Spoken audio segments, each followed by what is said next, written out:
Hello everyone, मैं Aparna, tarot reader, numerologist, vastu consultant और motivational speaker. आज मैं आपके सामने नया स्प्रेड लेकर आई हूँ, सेल्टिक क्रॉस स्प्रेड। इसमें हम टोटल 10 कार्ड्स निकालते हैं। जैसे मान लीजिए आपके पास कोई क्लाइंट आया और उसने बोला कि आप बताइए मेरी लाइफ के बारे में, तब हम ये सेल्टिक क्रॉस स्प्रेड को मैक्सिमम यूज़ करते हैं। इसमें हम 10 कार्ड्स निकालते हैं। इसमें टोटल हम 10 कार्ड्स को हमारा अलग अलग उसके रूट इशू के लिए, ऑब्स्टिकल के लिए, रीसेंट पास्ट के लिए, इस तरह से हम निकालते हैं। अभी मैं आपको पहले डिस्प्ले करके दिखाऊंगी कि उन कार्ड को हम किस तरह से रखते हैं और फिर उन्हें हम कैसे रीड करेंगे, ये मैं आपको शो करके दिखाती हूँ। जैसे ये हुआ सबसे पहला नंबर 1 कार्ड, इसको हम सेंटर में रख देते हैं, नंबर 1 को। इसके बाद नंबर 2 का हम इसके ऊपर ऐसे रखते हैं, नंबर 1 के ऊपर ही 2 रखते हैं। फिर हम ये मैंने 3rd कार्ड निकाला, इसको हम इधर नीचे रख देंगे। फिर नंबर 4 कार्ड निकालेंगे, जिसको हम यहाँ साइड में रखेंगे। उसके बाद नंबर 5 कार्ड निकालेंगे, नंबर 5 इसको हम यहाँ रख रहे हैं। नेक्स्ट हम निकालेंगे नंबर 6 कार्ड हम यहाँ रखते हैं। इतना मैं फिर से रिपीट करती हूँ, नंबर 1, 2, 3, फिर 4, उसके बाद 5 और ये 6, ऐसे ये 6 कार्ड हमने रख दिए। उसके बाद हम 7th कार्ड रखेंगे।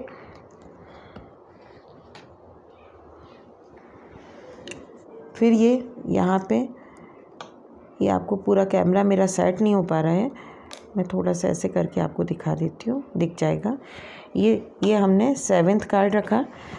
फिर उसके बाद मैंने फिर एक और कार्ड निकाल रही हूँ, ये 8 नंबर का कार्ड। फिर 9, ये जगह कम है, मेरा कैमरा सेट नहीं हो रहा है, इसलिए मैं एक के ऊपर एक रख रही हूँ, नहीं तो इनको अलग अलग भी रख सकते हैं। फिर ये 10, ये टोटल 10 कार्ड हमने निकाल लिए। अब मैं आपको बता रही हूँ कि ये टोटल 10 कार्ड हम किस किस चीज़ के लिए निकालते हैं, इनके क्या क्या नाम है। देखिए, सबसे पहला कार्ड हमने निकाला रूट इशू के लिए, 2nd कार्ड हमने निकाला ऑब्स्टिकल या चैलेंजेस के लिए, 3rd कार्ड हमने निकाला रीसेंट पास्ट का, 4th कार्ड निकाला प्रेजेंट का, ये वाला। फिर 5th कार्ड निकाला हमने नियर फ्यूचर का। फिर 6th कार्ड निकाला है लॉन्ग टर्म फ्यूचर का, इनको आप चाहें तो लिख भी सकते हैं, ये लॉन्ग टर्म फ्यूचर का है। 7th कार्ड है पर्सनल लाइफ, मतलब कि फैमिली एटमॉस्फेयर कैसा है, फैमिली कैसी है। फिर 8 नंबर का कार्ड है एनवायरनमेंट, मतलब आसपास का एनवायरनमेंट कैसा है, आसपास की एनर्जीज कैसी हैं। फिर 9 नंबर का कार्ड है फियर एंड चैलेंजेस का। और फिर 10 नंबर का कार्ड होता है ओवरऑल लाइफ लेसन का। अब मैं एक एक कार्ड ओपन करती जाती हूँ और आपको मैं बताती जाती हूँ कि इसका क्या मीनिंग है, जो कार्ड्स मेरे निकल के आए हैं इसका क्या मीनिंग है। सबसे पहले ये 2 को मैं इधर साइड में रख रही हूँ। ये नंबर 1 का कार्ड मैंने ओपन किया। नंबर 1 कार्ड है द सन का। देखिए, सन कार्ड को आप ध्यान से देखेंगे, सन कार्ड को जब आप ध्यान से देखेंगे तो इसमें देखिए एक बच्चा हाथ छोड़ के बैठा हुआ है, एक फ्लैग है जो लहरा रहा है और उसके पीछे सन भी है, पॉजिटिविटी दिख रही है।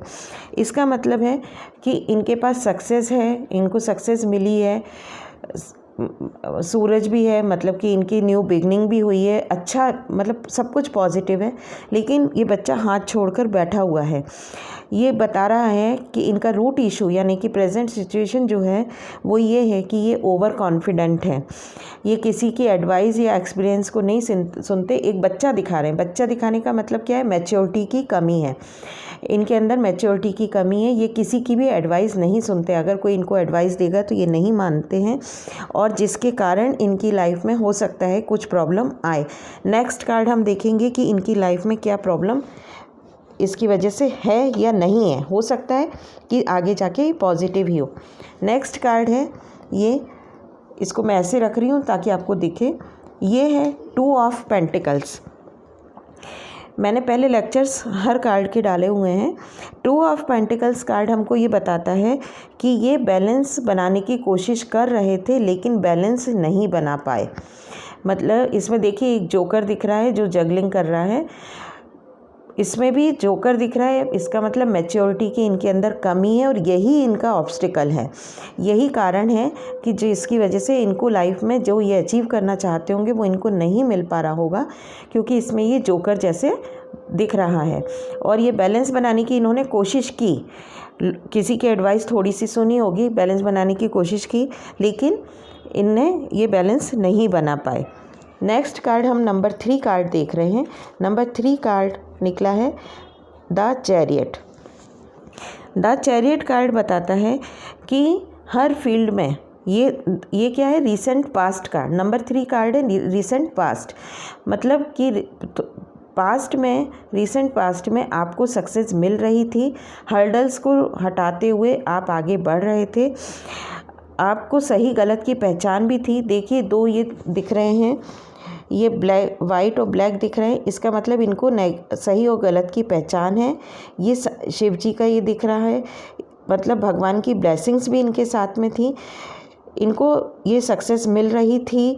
यहाँ पे भी रथ थोड़ा सा इनका टेढ़ा दिखता है, मतलब ये बैलेंस बनाने की इन्होंने कोशिश की थी, सही गलत की इनको पहचान भी थी और ये उस चीज़ को दूर करते हुए आगे बढ़ रहे थे।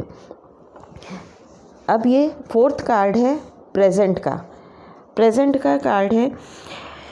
इसमें देखिए ये हाथ से कुछ छुपाने की कोशिश कर रही हैं, ये लेडी जो बैठी हुई हैं ये खुद छुपाने की कोशिश कर रहे हैं, मतलब कि कुछ खुद की कुछ गलतियों की वजह से इन्होंने जो नुकसान फेस किया है, जो इनको प्रेजेंट में जो इनको नुकसान हो रहा है, खुद की क्या गलतियां हैं, इनके अंदर मैच्योरिटी की कमी है और किसी की एडवाइस ये नहीं मानते, जिसकी वजह से इनको नुकसान हो रहा है और वो नुकसान को और अपनी गलतियों को ये छुपाने की कोशिश कर रहे हैं। ये हाथ से छुपा रहे हैं, इसका मतलब ये अपनी गलतियों को छुपाने की कोशिश कर रहे हैं।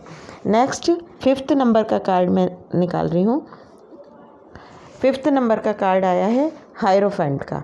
हायरोफेंट कार्ड हमको बताता है कि किसी एक्सपीरियंस्ड पर्सन की आपको एडवाइस लेने की ज़रूरत है।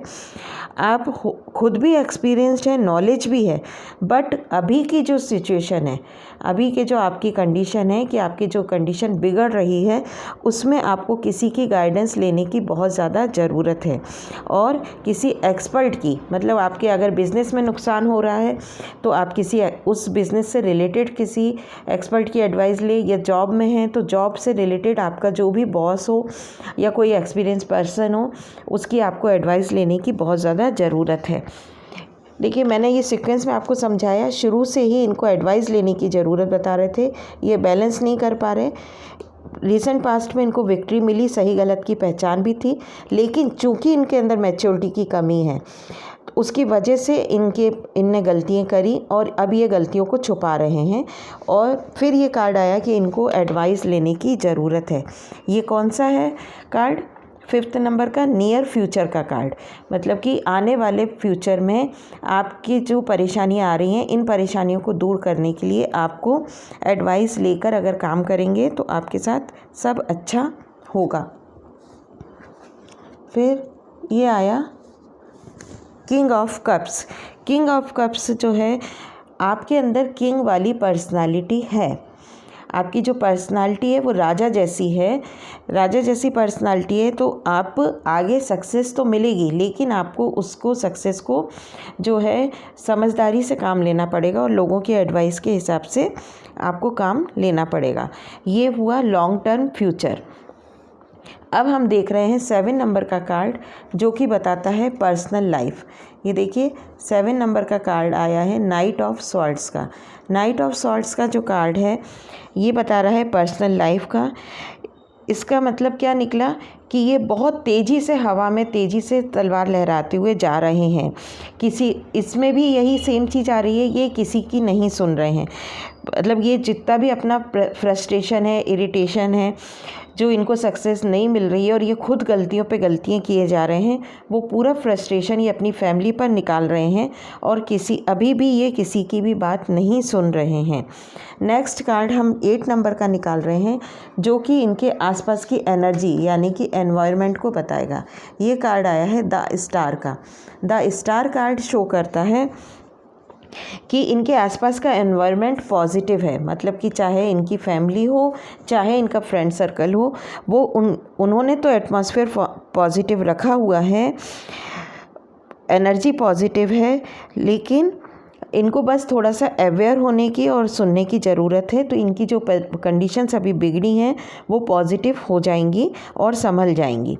नेक्स्ट कार्ड हम 9 नंबर का निकाला था हमने। 9 नंबर का कार्ड आया है फियर एंड चैलेंजेस के लिए क्वीन ऑफ सॉर्ड्स। ये दिख रहा होगा आपको, फियर एंड चैलेंजेस के लिए कार्ड आया है क्वीन ऑफ सॉर्ड्स।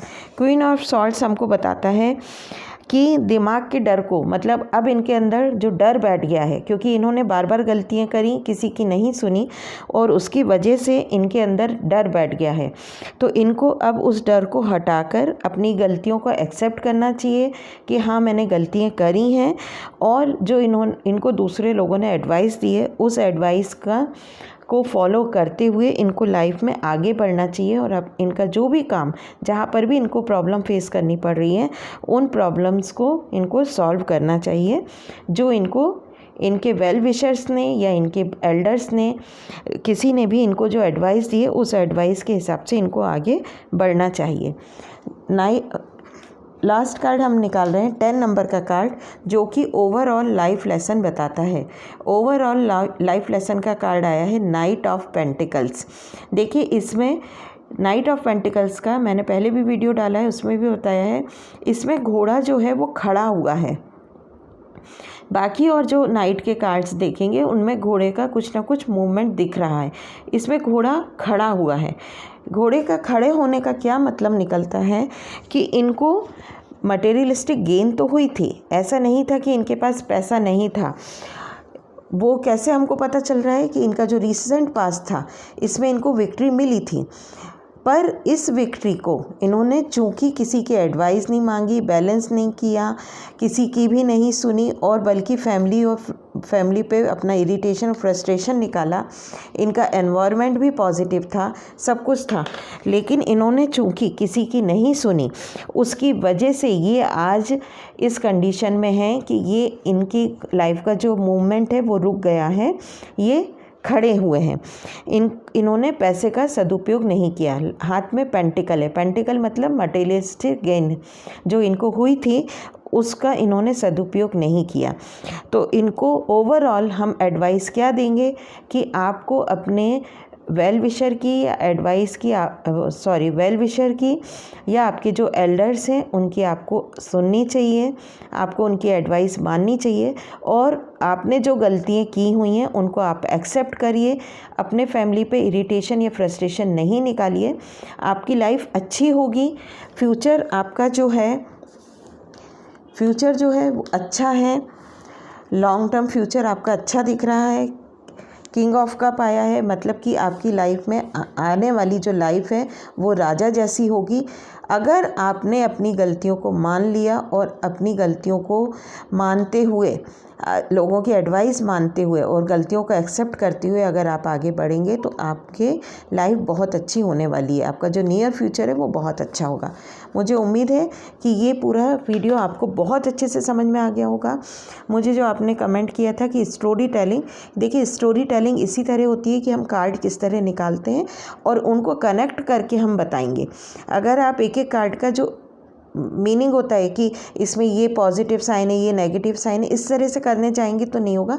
उन कार्ड को कनेक्ट करके हमको एक स्टोरी बना के कि सिचुएशन क्या है, हमारे सामने क्वेश्चन क्या आया है, उस क्वेश्चन को लेते हुए हमें बताना पड़ता है। अगर मान लीजिए मैरिज से रिलेटेड अगर ये क्वेश्चन आता है तब भी हम यही बताएंगे कि अगर मान लीजिए किसी का ब्रेकअप हुआ है या डिवोर्स हुआ है तो तब भी हम यही बताएंगे कि आपका रिसेंट पास्ट अच्छा था, आपकी लाइफ अच्छी चल रही थी, लेकिन चूँकि आपने उसको लाइटली लिया था, आपके अंदर मैच्योरिटी की कमी है और आपने लाइफ को बैलेंस नहीं बनाया, उसकी वजह से आपकी ये जो रिलेशन है ये ब्रेक हो रहा है। और रिलेशन ब्रेक हो रहा है लेकिन उसके बाद भी आप अपनी गलतियों को एक्सेप्ट नहीं कर रहे हैं, छुपा रहे हैं।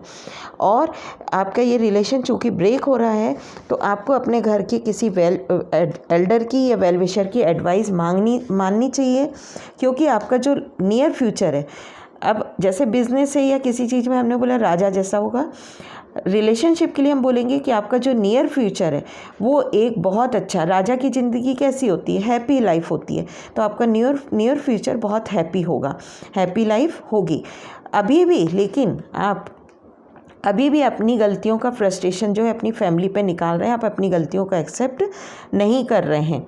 आपका जो आसपास का एटमॉस्फेयर जो है वो पॉजिटिव है, अच्छा है। आप अपनी गलतियों को एक्सेप्ट करें, आगे बढ़ें और अपने अंदर के डर को निकाल दें। आपने चूँकि गलतियाँ की हैं इसलिए आप अभी ऐसी कंडीशन में हैं कि आप जो है आगे नहीं बढ़ पा रहे हैं, आप अपने रिलेशन को नहीं सुधार पा रहे हैं, तो आपको और आपने किसी भी चीज़ की कदर नहीं करी। यहाँ हमने बताया मटेरियलिस्टिक चीज़ों की, कि पैसे की वैल्यू नहीं करी आपने, मतलब अगर रिलेशनशिप के लिए तो आपने रिलेशंस की कदर नहीं करी, आपने पैसे की और रिलेशंस की वैल्यू नहीं करी है। तो ओवरऑल लाइफ लेसन इसमें भी यही आएगा कि आपको अपनी गलतियों को सुधारना चाहिए, एडवाइस माननी चाहिए और लोगों के एडवाइस के हिसाब से अपनी गलतियों को एक्सेप्ट करते हुए, सुधारते हुए लाइफ में आगे बढ़िए, आपके रिलेशंस अच्छे हो जाएंगे। मुझे उम्मीद है मेरा ये वीडियो आपको समझ में आ गया होगा, पसंद आया होगा।